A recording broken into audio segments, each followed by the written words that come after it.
जनसङ्ख्या मन्त्रालयको कोभिड-19 सम्बन्धी नियमित प्रेस ब्रिफिङमा स्वागत छ। म प्राध्यापक डाक्टर जागेश्वर गौतम। हामी हरेक दिन जस्तै आज पनि नेपालमा कोभिड-19 को राष्ट्रिय अद्यावधिक विवरण नेशनल अपडेटका साथ उपस्थित भएका छौँ। आज हामीले प्रादेशिक अस्पताल बुटवलका प्रमुख medical superintendent doctor Rajendra Prasad खनाललाई निम्ति आएका छौँ। हामीलाई साङ्केतिक भाषामा सागर सुवेदीले साथ दिइरहनु भएको छ। आज देशभरि जम्मा सक्रिय सङ्क्रमितहरूको सङ्ख्या 5203 र प्रदेश अनुसार सक्रिय सङ्क्रमितहरूको सङ्ख्या यस प्रकार रहेको छ। प्रदेश 1 मा 226, प्रदेश 2 मा 1982, बागमती प्रदेशमा 483, गण्डकी प्रदेशमा 288 र प्रदेश 5 मा 401 जना, कर्णाली प्रदेशमा 302 र सुदूरपश्चिम प्रदेशमा 1521 जना हुनुहुन्छ। र हाम्रो रियल टाइम पीसीआर नमुना सङ्कलनको विवरण लकडाउनको अन्त्य हुँदै गर्दाको 8 दिन र लकडाउन खुलेपछिको 8 दिनको हामीले कम्पेयर गरेका छौँ। र 30 गतेदेखि श्रावण 6 गतेसम्म 8 दिनमा जम्मा पोजिटिभ हुनेको सङ्ख्या 34,457 र यसमा पोजिटिभ हुनेको सङ्ख्या 1049 छ। त्यो भनेको 3.0% हो। र लकडाउन खुकुलो भइसकेपछि भनेको श्रावण 7 गतेदेखि 14 गतेसम्म जम्मा 34,109 टेस्ट गरेकोमा जम्मा पोजिटिभको सङ्ख्या 1,279 छ र त्यो 3.7% हो। र आज विश्व नै कोरोना सङ्क्रमणको महामारीमा छ र नेपाल पनि यसबाट अछुतो रहन सकेको छैन। आजसम्मको तथ्याङ्क हेर्दा विश्वमा 1,69,17,714 जना व्यक्तिहरू कोभिड-19बाट सङ्क्रमित हुनुभएको छ भने 6,63,942 जना व्यक्तिको निधन भइसकेको छ। निको हुनेको सङ्ख्या 1,04,42,383 रहेको छ। नेपालमा कोभिड-19 पीसीआर टेस्ट प्रति 10 लाख जनसङ्ख्यामा 12,284 र प्रति 10 लाख जनसङ्ख्यामा मृत्युको दर 1.6 छ। कोभिड-19 सङ्क्रमण मुक्त हुने दर 72.7% छ। आजको पीसीआर 6,037 गरी जम्मा 3,58,344 परीक्षण भएको छ। क्वारेन्टिनमा रहनुभएका व्यक्तिहरूको सङ्ख्या 14,471 रहेको छ। कोभिड-19बाट सङ्क्रमण मुक्त भई गत 24 घण्टामा डिस्चार्ज हुनेहरूमा जम्मा 146 हुनुहुन्छ। आजसम्म डिस्चार्ज हुनुहुने जम्मा 14,021 हुनुहुन्छ। उहाँहरूको स्वास्थ्य उपचार तथा हेरचाहमा अहोरात्र खटिनुभएका सम्पूर्ण चिकित्सक, नर्सिङ स्टाफ, स्वास्थ्यकर्मी तथा अन्य सहयोगी शुभेच्छुकहरूलाई हार्दिक धन्यवाद दिन चाहन्छौँ। हामीलाई 2वटा कल सेन्टरबाट 624 वटा कल प्राप्त भएको छ। हाम्रो स्वास्थ्य एप्लिकेसन डाउनलोड भएका मोबाइलको सङ्ख्या 1,62,331 र सक्रिय प्रयोगकर्ता 82,145। जम्मा इन्ट्री गरिएको सङ्ख्या 68,846 छ।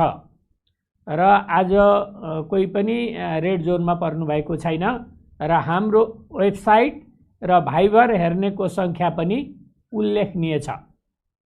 र म अब प्रयोगशाला अनुसार रियल टाइम पीसीआर पोजिटिभ केसहरूको विवरण प्रस्तुत गर्न गइरहेको छु। बीपी कोइराला स्वास्थ्य विज्ञान प्रतिष्ठान धरान प्रयोगशालामा मोरङका 3 जना र सुनसरीका 1 जना, कोशी अस्पताल विराटनगर प्रयोगशालामा मोरङका 3 जना, प्रादेशिक जनस्वास्थ्य प्रयोगशाला विराटनगरमा मोरङका 2 जना, प्रादेशिक जनस्वास्थ्य प्रयोगशाला जनकपुरमा 70 का 1 जना, सर्लाहीका 1 जना, धनुषाका 12 जना र महोत्तरीका 13 जना हुनुहुन्छ। नारायणी अस्पताल वीरगञ्ज प्रयोगशालामा पर्साका 34 जना र राष्ट्रिय जनस्वास्थ्य प्रयोगशाला टेकुमा भक्तपुरका 1 जना, धादिङका 7 जना, कपिलवस्तुका 2 जना र काठमाडौँका 2 जना हुनुहुन्छ। शुक्रराय ट्रपिकल तथा सरुवा रोग अस्पताल प्रयोगशालामा काठमाडौँका 7 जना, कीटजन्य रोग अनुसन्धान तथा तालिम केन्द्र प्रयोगशाला हेटौडामा नवलपरासी पूर्वका 2 जना र रौतहटका 1 जना हुनुहुन्छ। वीर अस्पताल प्रयोगशाला काठमाडौँमा काठमाडौँका 2 जना, त्रिभुवन विश्वविद्यालय शिक्षण अस्पताल प्रयोगशालामा काठमाडौँका 1 जना, नेपाल प्रहरी अस्पताल प्रयोगशाला काठमाडौँमा 70 का 1 जना, स्टार अस्पताल प्रयोगशाला सानेपामा काठमाडौँका 2 जना र महोत्तरीका 1 जना, प्रादेशिक क्षयरोग केन्द्र प्रयोगशाला पोखरामा बागलुङका 7 जना, स्याङ्जाका 26 जना, म्याग्दीका 2 जना र तनहुँका 1 जना हुनुहुन्छ। सुर्खेत प्रादेशिक अस्पताल प्रयोगशालामा सुर्खेतका 1 जना, डडेलधुरा अस्पताल प्रयोगशाला डडेलधुरामा बैतडीका 2 जना र डोटीका 15 जना हुनुहुन्छ। यसैगरी सेती प्रादेशिक अस्पताल प्रयोगशाला धनगढीमा डोटीका 37 जना, कैलालीका 8 जना र कञ्चनपुरका 8 जना हुनुहुन्छ। र आजको जम्मा सङ्क्रमित हुनेहरूको सङ्ख्या 210 छ र हाल सक्रिय सङ्क्रमितको सङ्ख्या 5360 छ। र अब म प्रादेशिक विवरण दिन चाहन्छु। क्वारेन्टिनमा रहनुभएका व्यक्तिहरूको सङ्ख्या यस प्रकार छ। प्रदेश 1 मा 1842, 2 मा 1849, बागमती प्रदेशमा 1035, गण्डकी प्रदेशमा 3382, प्रदेश 5 मा 1824, कर्णालीमा 643 र सुदूरपश्चिम प्रदेशमा 3896 र डिस्चार्ज हुनुहुनेहरूको सङ्ख्या पनि यस प्रकार छ। प्रदेश 1 मा 789, 2 मा चाहिँ 3018, बागमती प्रदेशमा 518, गण्डकी प्रदेशमा 1227, प्रदेश 5 मा 3910, कर्णाली प्रदेशमा 1686 र सुदूरपश्चिम प्रदेशमा 2873 गरी जम्मा 14021 जना सङ्क्रमण मुक्त भई डिस्चार्ज हुनुभएको छ। 500 भन्दा बढी सक्रिय सङ्क्रमितहरू उपचारार्थ रहनुभएका जिल्लाहरू 2टा छन्, रौतहट र कैलाली, र सङ्क्रमितहरू शून्य भएको जिल्ला 5 वटा छन्। ती जिल्लाहरू हुन् भोजपुर, सङ्खुवासभा, रसुवा, मनाङ र मुस्ताङ। आज हामीसँग प्रादेशिक अस्पताल बुटोलका प्रमुख medical superintendent doctor Rajendra Prasad Khanal हुनुहुन्छ र यो त्यही अस्पताल हो जहाँ पहिलोचोटि कोभिड-19 सङ्क्रमण भई आइसियुमा चाहिँ उपचार सुरु गरिएको थियो नेपालमा। उहाँले आफ्ना अनुभवहरू केही राख्न चाहनुहुन्छ। डाक्टर राजेन्द्र प्रसाद खनाल। धन्यवाद। लुम्बिनी प्रादेशिक अस्पताल बुटोलले कोभिडको उपचार व्यवस्थापन गरेको सन्दर्भमा केही आफ्ना अनुभवहरू मैले यहाँहरू समक्ष राख्न चाहन्छु। संसार कोरोनाले सन्त्रस्त छ। अहिले कोरोनाले सन्त्रस्त भएको संसारमा 3 खालका मान्छेहरू देखिएको छ। एउटा कोरोना सङ्क्रमित, एउटा सम्भावना भएका कोरोना सङ्क्रमणको, र अर्को प्रतिरक्षात्मक क्षमता विकास भइसकेका अथवा थाहा नभइकन कोरोना सङ्क्रमण हुनसक्छ भन्ने किसिमको। यस सन्दर्भमा हाम्रो अस्पताल लुम्बिनी प्रादेशिक अस्पताल उपत्यकादेखि अलिक परै रहेको नेपालको मध्य क्षेत्रमा रहेको अस्पताल हो। प्रादेशिक अस्पतालमा हामीले कोरोना सङ्क्रमितहरूको उपचारको व्यवस्थापनको लागि अलिक फरक ढङ्गले व्यवस्थापन गरेका छौँ। मुख्य अस्पताल बजारको बिच भागमा छ र कोरोना सङ्क्रमितको लागि हामीले करिब 4 किलोमिटर पर रहेको एउटा क्षेत्रमा त्यहाँ चाहिँ हामीले आइसियु सहित कोरोना सङ्क्रमितलाई आइसोलेसनमा राख्ने गरी आइसोलेसन अस्पताल बनाएका छौँ। छोटो समयमा बनाएका हौँ र त्यो अस्पतालमा अहिले 80 जना बिरामी कोरोना मुक्त भएर उहाँहरू डिस्चार्ज गरिसकेको अवस्था छ र त्यसमध्ये हामीले आइसियुमा 17 जना बिरामी हामीले भर्ना गरेको अवस्था हो। अहिले त्यहाँ हाम्रो आइसियुमा 2 जना उपचाररत हुनुहुन्छ र जेनरल आइसोलेसन जहाँ चाहिँ सामान्य लक्षण भएका बिरामीहरूलाई राखिएको छ त्यहाँ अहिले 3 जना हामीसँग हुनुहुन्छ।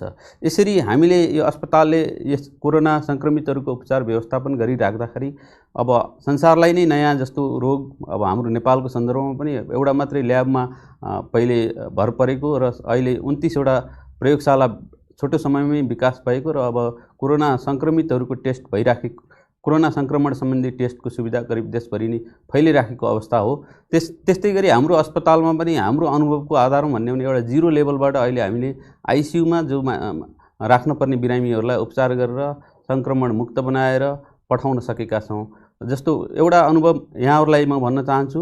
वैशाख 19 गते हाम्रो रूपन्देहीका कोरोना सङ्क्रमित जो भनौँ भने प्रदेश 5 मा पहिलो केस थिए, उनी सङ्क्रमितको रूपमा पत्ता लागेका, उहाँलाई हामीले पहिलो केसको रूपमा भर्ना गऱ्यौँ र हाम्रो अस्पतालमा जुन आइसोलेसन अस्पतालमा 36 वटा बेड रहेको थियो। 36 वटा बेड कम्प्लिट रूपमा सबै कोरोना पोजिटिभली भरिसकेपछि मात्रै हामीले अन्य अस्पताल जस्तो नजिकमा भएको भीम अस्पताल, अब बेलजुन्डी अस्पताल, पश्चिमतिरको प्रदेश नम्बर 5 को नेपालगञ्ज अस्पतालले चाहिँ म्यानेज गरेको अवस्था हो। समग्रमा प्रदेश 5 मा 4 वटा आइसोलेसन अस्पताल छन्।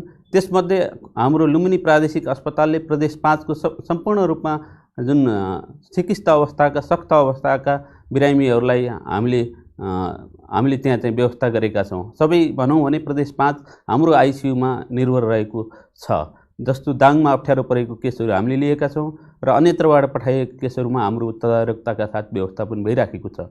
र यसमा एउटा अनुभव, मिठो अनुभव, पहिलो सङ्क्रमित जो यहाँहरूले मलाई लाग्छ सामाजिक सञ्जालमा पनि उहाँ अलिकति भनौँ एक खालको सकारात्मक सोच भएको मान्छे, नाचेर दिन कटाएको अवस्था पनि थियो र उहाँ सङ्क्रमण मुक्त हुनुभयो। उहाँलाई सामान्य समस्या थियो, तर त्योभन्दा वैशाख 19 गते त्यसरी भर्ना गरिएको बिरामीलाई उपचार गरेर पठाइसके, कोरोना नेगेटिभ भएर पठाइसकेपछि जेठ 14 गते हामीले एउटा कोरोना पोजिटिभ केस जो चाहिँ एकदम सक्त अवस्थामा कपिलवस्तुमा हुनुहुन्छ, गाउँमा त्यत्तिकै रहिराख्नु भएको छ, कसैले हेरेको छैन भन्ने सूचना पाउँदा बित्तिकै हामीले त्यहाँबाट तत्काल उद्धार गरेर ल्याउनुपर्छ भन्ने सूचना दियौँ र उहाँहरूले एम्बुलेन्समा लिएर आउनुभयो र ल्याउँदै रिसिभ गर्दा पहिलो आइसियुमा राख्नुपर्ने केस उहाँको भन्ने स्याचुरेसन, अक्सिजन स्याचुरेसन 70% भन्दा कम र सास फेर्न निकै गाह्रो भएको र बाटोमा लिएर जाँदै उहाँको प्राण निस्कने अवस्था थियो। त्यस्तो अवस्थामा हाम्रा स्वास्थ्यकर्मीहरू पहिलेदेखि प्रिपेयर्ड अवस्थामा हुनुहुन्थ्यो। त्यहाँ एनेस्थेसिस्ट, क्रिटिकल केयर टिम, त्यसै गरी नर्सिङ टिम र सम्पूर्ण व्यवस्थापनमा खटेका सहयोगी कर्मचारीहरू उहाँहरूले बोकेरै त्यो बिरामीलाई भित्र ट्युब, त्यहीँ बाटोमै ट्युब, इन्डोट्र्याकियल ट्युब श्वासनलीमा राखेर भित्र लैजानुभयो र भेन्टिलेटरको सहयोगमा उहाँको चाहिँ पछि बिस्तारै स्वास्थ्यमा सुधार आएर 2 दिनपछि इन्डोट्र्याकियल ट्युब एक्सट्युबेट गर्ने अवस्था भयो र उहाँ साथसाथमा उहाँ सुगरको बिरामी हुनुहुँदो रहेछ र सुगरको उपचार व्यवस्थापन सँगसँगै कोरोना सङ्क्रमणको उपचार व्यवस्थापन ले गर्दाखेरि उहाँलाई 2 हप्तामा हामीले डिस्चार्ज गर्न सक्यौँ र उहाँ पहिलो जसलाई हामीले कोरोना पुष्टि भएको केसलाई हामीले रिसिभ गरेको हो र त्यसै गरी गर्दाखेरि अहिले 17 जनासम्म बिरामीको हामीले आइसियुमा उपचार गरिसकेका छौँ। र यस सन्दर्भमा हाम्रा अनुभवहरू पनि कस्तो छ भने सम्पूर्ण हाम्रो त्यो जुन आइसोलेसन अस्पतालमा करिब 86 जनाको डेडिकेटेड टिम त्यहाँ चाहिँ इन्भल्भ छ। त्यसमा क्रिटिकल केयर टिमदेखि फिजिसियनहरूको टिम, त्यसै गरी सहयोगी कर्मचारीहरू उहाँहरूलाई डेडिकेटेड ढङ्गले हामीले राखिराखेका छौँ। उहाँहरूलाई क्वारेन्टाइन इत्यादि व्यवस्थापन गरेको पनि हो र सम्पूर्ण तयारी हरेक दिन अस्पतालमा यो इन्फेक्सन प्रिभेन्सनका चाहिँ ट्रेनिङहरू, त्यो लगाउने सुरक्षा कवचहरू कसरी लगाउने भन्ने कुरालाई निरन्तर हामीले गर्दै त्यो तयारीका साथसाथमा यसरी कोरोनाका सिकिस्त बिरामीहरूलाई उपचार व्यवस्थापन गरिसकेपछि जुन किसिमको एउटा आत्मविश्वास बढ्यो, त्यो आत्मविश्वासले अब जुनसुकै अवस्थाकालाई पनि हामीले म्यानेज गर्न सक्छौँ भनेर लुम्बिनी प्रादेशिक अस्पताल गर्व गर्ने ठाउँमा आइपुगेको छ। अहिले हामीसँग 2 जना बिरामी हुनुहुन्छ र समग्र प्रदेश 5 मा अहिले कोरोना सङ्क्रमितको सङ्ख्या अघि डाक्टर साहबले भने अनुसार अलिकति घटेको अवस्था पनि छ र टेस्ट रेट पनि बढेको छ। त्यो राम्रो कुरा हो। प्रादेशिक अस्पतालमा एउटा चुनौती चाहिँ हामीले अरू खालका बिरामीहरू जो चाहिँ सुत्केरी गराउन आउने महिलाहरूदेखि लिएर अरू चिकित्सा अवस्थामा इमर्जेन्सीमा ल्याउने अवस्थाका बिरामीहरूलाई छुट्टै हब हस्पिटलमै म्यानेज हामीले त्यो लकडाउनको पिरियडमा पनि गरिराखेको हो र त्यहाँ चाहिँ हामीले कोरोना सङ्क्रमितहरूलाई राखेनौँ र एउटा जोखिमपूर्ण वातावरणबाट अलिकति जोगाउन सक्यौँ जस्तो लाग्छ। र त्यति भन्दा भन्दै पनि कहिले कहिले इमर्जेन्सी अथवा कहीँ पनि त्यस्ता कोरोना सङ्क्रमितहरू भेटिने सम्भावनाहरूलाई ठाडै नकार्न त सकिँदैन, तर सकेसम्म छुट्याएर राख्दाखेरि चाहिँ राम्रो हुँदै रहेछ भन्ने हाम्रो अनुभवले सिकाएको छ। र सम्पूर्ण रूपमा ढुक्कै हुने अवस्था, कोरोनाबाट मुक्त भयो भन्ने अवस्था पनि छैन, तर हामी तयारी अवस्थामा छौँ र हाम्रा चुनौतीहरू पनि यसका साथसाथमा सँगसँगै छन्। जस्तो कि हाम्रा स्वास्थ्यकर्मीहरू पनि 3 जना सङ्क्रमित हुनुभयो, त्यसमध्ये 2 जना प्यारामेडिक्स र 1 जना डाक्टर साहब, तर उहाँहरूलाई पनि अहिले कोरोना नेगेटिभ भएर अब उहाँहरू रिकभर भइसक्नु भएको छ। उहाँहरूलाई खासै भन्यो भने लक्षण पनि देखिएको छैन। र हाम्रो अनुभवले के बताउँछ भने समग्रमा कोरोना सङ्क्रमितहरूको धेरैजसो सङ्ख्या चाहिँ लक्षण रहित अवस्थामा छ र कसैलाई आइसियुमा म्यानेज गर्नुपर्ने अवस्था छ। र अबको प्राथमिकता मलाई लाग्छ आइसियुमै राख्नुपर्ने अवस्थाका बिरामीहरू, र सरकारले पनि दिएका निर्देशनहरू अहिले होम आइसोलेसन, होम क्वारेन्टाइनलाई बढी महत्त्व दिएको देखिन्छ र मलाई लाग्छ सबै किसिमको व्यवस्थापनमा त्यो राम्रो पक्ष हो। र त्यसमा हाम्रो सबैभन्दा महत्त्वपूर्ण रोल भनेको चाहिँ हामी अनुशासित हुनु नै हो। स्वास्थ्यकर्मीहरू यसरी खटिराखेका छौँ, हामी हामी ज्यानलाई जोखिममै राखेर पनि अगाडि बढिराखेका छौँ, तर यो जुन 3वटा कुराहरू छ, सामाजिक दूरी, मास्क लगाउने र जुन सेनिटाइजेसन, जुन हात सफा गर्ने, हात नाक मुखलाई जोगाएर अनुशासित भएर सरकारले गरेन अथवा अन्यले गरेन भन्दा हामीले के गर्यौँ भन्ने हिसाबले अगाडि बढ्नुपर्ने बेला आएको छ। मलाई लाग्छ नेपाल अलिकति भाग्यमानी छ यस सन्दर्भमा, धेरै कम मृत्युदर छ। तर यसमा चुनौती भनेको शङ्कास्पद बिरामीहरूले चाहिँ मृत्युवरण गर्नु परेको त्यो नमिठो पीडा पनि हामीसँग छ। त्यसैले शङ्कास्पद बिरामीहरूलाई कोरोनै हुन् भनेर भन्दा पनि उनीहरूलाई व्यवस्थापन गर्न छुट्टै आइसोलेसनमा अथवा छुट्टै आइसियु सेटअपमा राखेर हामीले उपचार हामी लुम्बिनी प्रादेशिक अस्पतालमा छुट्टै मोडलमा पनि गरिराखेका छौँ। इभन गर्भवती बिरामी कुनै इमर्जेन्सी अवस्थामा आइपुगे कोरोना सङ्क्रमित भने त्यहाँ डेलिभरी गराउने व्यवस्थामा पनि हामी गरिसकेका छौँ। त्यसैले यति भन्दा भन्दै अब यो हाम्रो टिममा सबभन्दा महत्त्वपूर्ण कुरा भनेको ट्रेनिङले बहुत ठुलो काम गर्यो, हाम्रो तयारी अवस्थाले राम्रो काम गर्यो र यसमा एउटा कमान्ड सिस्टममा हामीले चलेको छ। म मेडिकल सुप्रिन्टेन्डेन्टको कमान्ड छ, त्यसमा हाम्रो फोकल पर्सन फिजिसियन डाक्टर साहब 1 जना हुनुहुन्छ, कम्युनिकेसनको लागि सूचना अधिकारी हुनुहुन्छ जससँग यथेष्ट जानकारी doctor Vishnu Gautam, focal person doctor Sudarshan Thapa, त्यसै नर्सिङ इन्चार्ज हाम्रो ज्योति पौडेल हुनुहुन्छ, त्यसै गरी आपूर्ति प्रमुख हुनुहुन्छ बबिता बजिमय, हाउसकिपिङ अफिसर जो चाहिँ सहयोगी कर्मचारी कमान्ड गर्नुहुन्छ हाम्रो गीता गेमाली, प्रशासनका साथीहरू हुनुहुन्छ विपिन छेत्री लगायत, र समग्र हब हस्पिटलमै म्यानेज गर्ने सिनियर डाक्टर साहबहरू जो चाहिँ चुस्त रूपमा अन्य बिरामीहरूलाई पनि व्यवस्थापनमा खटिराख्नु भएको छ। र लुम्बिनी प्रादेशिक अस्पतालले एउटा मोडल पेश गरेको छ र हामीलाई एउटा आत्मविश्वास पनि छ कि कुनै पनि ठाउँमा आइसियुमा राख्नुपर्ने अवस्थाका बिरामीहरूलाई यहाँहरूले राम्रोसँग ट्रान्सपोर्टेसन गरिदिएर हाम्रो अस्पतालसम्म ल्याइदिनु भयो भने हामीले उहाँलाई उपचार व्यवस्थापन गरेर उहाँहरूको ज्यानलाई जोखिमबाट उतार्नको लागि हामी सकभर भरबगदुर कोसिस गर्नेछौँ। र यसमा हाम्रो अहिले अस्पतालमै पिसिआरको ल्याब सेटअप पनि छ, हामीले अपरेसनहरू पनि अगाडि बढाएका छौँ। कोही शङ्कास्पद बिरामीको हकमा चाहिँ ती पिसिआरबाट नेगेटिभ भएपछि अपरेसनहरू पनि नियमित रूपमा अगाडि गर्ने जुन कुरा रोकिएको थियो त्यो कुराहरूमा समग्र प्रदेश 5 लुम्बिनी प्रादेशिक अस्पतालमा राम्रै तरिकाले निर्भर रहेको छ। प्रदेशले चाहिँ हाम्रो अस्पताललाई सहयोग गरेको छ, सङ्घीय स्वास्थ्य मन्त्रालयबाट भएका मार्गनिर्देशनहरूलाई हामीले पालना गरेका छौँ र हामीलाई नयाँ नयाँ अनुभव छ, नयाँ नयाँ सिकाइ छ। तर मलाई के लाग्छ भने मेरो पर्सनल बुझाइ चाहिँ कोरोनाबाट अझै हामी ढुक्क तरिकाले बस्न सक्ने अवस्था छैन, किनभने तलमाथि भइराख्नै छ। मलाई लाग्छ सायद 6 महिना 1 वर्ष होला। अब त्यस अवधिमा हामी तयारी अवस्थामा छौँ। त्यसैले यो अनुभव यहाँहरूको माझमा मैले राख्न पाएकोमा मलाई खुसी लागेको छ र धन्यवाद स्वास्थ्य मन्त्रालय। धन्यवाद डाक्टर राजेन्द्र प्रसाद खनालज्यू, तपाईँले आफ्नो अनुभव हामीलाई सेयर गर्नुभयो र आज यही प्रसङ्गमा म देशभरि कार्यरत सम्पूर्ण चिकित्सकहरू, नर्सहरू, प्यारामेडिक्सहरू र अन्य चाहिँ कर्मचारीहरू जसले रातको निद्रा नभनिकन, भोक नभनिकन हैन बडो डिफिकल्टीका साथ, अप्ठ्यारोका साथ एउटा मानव जीवनको रक्षाको लागि काम गर्नुभएको छ, उहाँहरू सबैलाई प्रशंसा गर्न चाहन्छु र म स्वास्थ्य मन्त्रालयको प्रवक्ताको हिसाबले उहाँहरूलाई म स्यालुट गर्न चाहन्छु। र हामीलाई अर्को जानकारी छ, आज नेपाल सरकारको 2077 असार 15 गते कोरोना भाइरस कोभिड-19 को सङ्क्रमणको उपचार बापत अस्पताललाई अनुदान उपलब्ध गराउने सम्बन्धी आदेश 2077 स्वीकृत गरी शङ्कास्पद तथा सङ्क्रमित व्यक्तिहरूको उपचार बापत अस्पताल मार्फत रकम उपलब्ध गराउँदै आएको छ। लक्षण नभएका वा सामान्य लक्षण भएका बिरामीका लागि घरमा स्वास्थ्यकर्मीले निगरानी गर्दा उपचार गर्दा लाग्ने खर्च प्रतिदिन प्रति व्यक्ति रु 200 को दरले चाहिँ 200 रुपियाँ दिने। लक्षण नभएका वा सामान्य लक्षण भएका आइसोलेसन केन्द्रमा बस्ने बिरामीहरू भएमा सम्बन्धित संस्थालाई रु 2000 अक्षय रूपी 2000 रुपियाँ मात्र। र तेस्रो, सामान्य लक्षण भएका 60 वर्षमाथिका ज्येष्ठ नागरिकहरू, दीर्घरोगीहरू तथा अन्य स्वास्थ्य समस्या भएकाहरूको हकमा व्यवस्थापन गर्ने अस्पतालका लागि प्रतिदिन प्रति व्यक्ति रु 3500 अक्षय रूपी 3500 रुपियाँ मात्र। र मध्यम जटिल बिरामीहरूको उपचारको व्यवस्थापन गर्ने अस्पतालहरूका लागि प्रतिदिन प्रति व्यक्ति अस्पताललाई रु 7000 अक्षय रूपी 7000 रुपियाँ मात्र।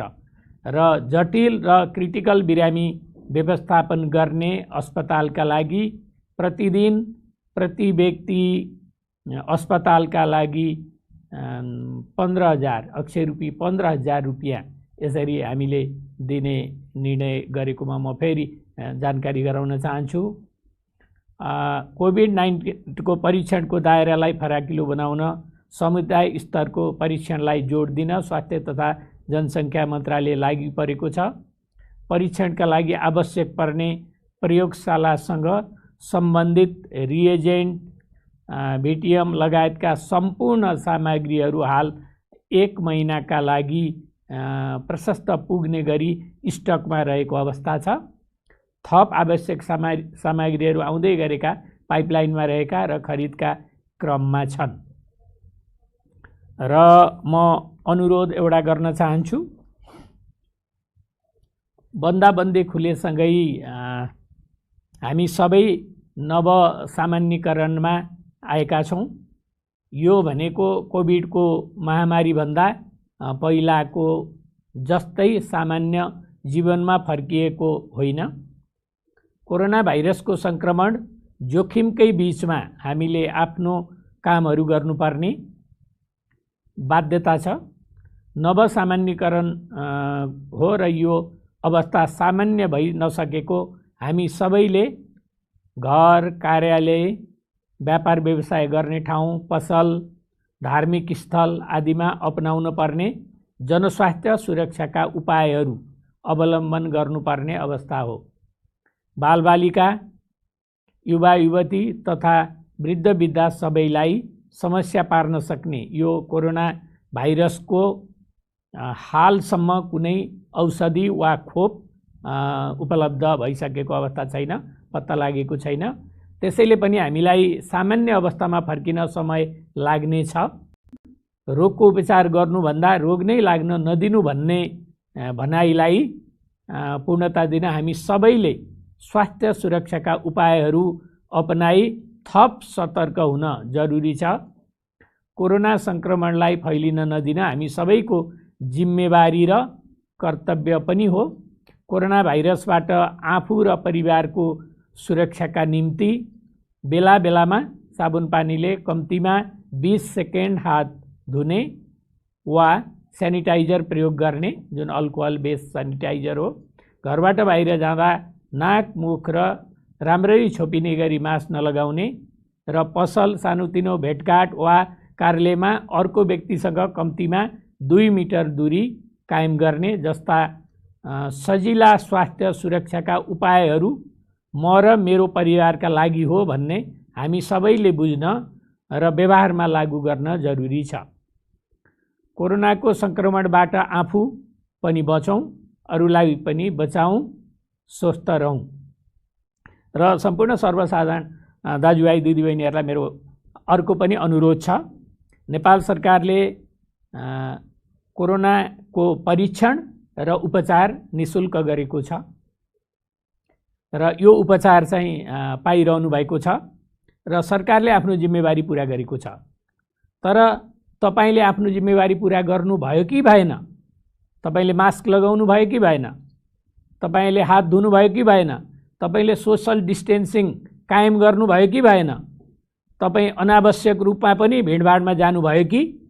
यो कुरा पनि आत्मसमीक्षा गर्न सबैमा अनुरोध गर्दै आजको यो कोरोना अपडेट यहीँनेर अन्त्य भएको जानकारी गराउँछु। धन्यवाद, नमस्कार।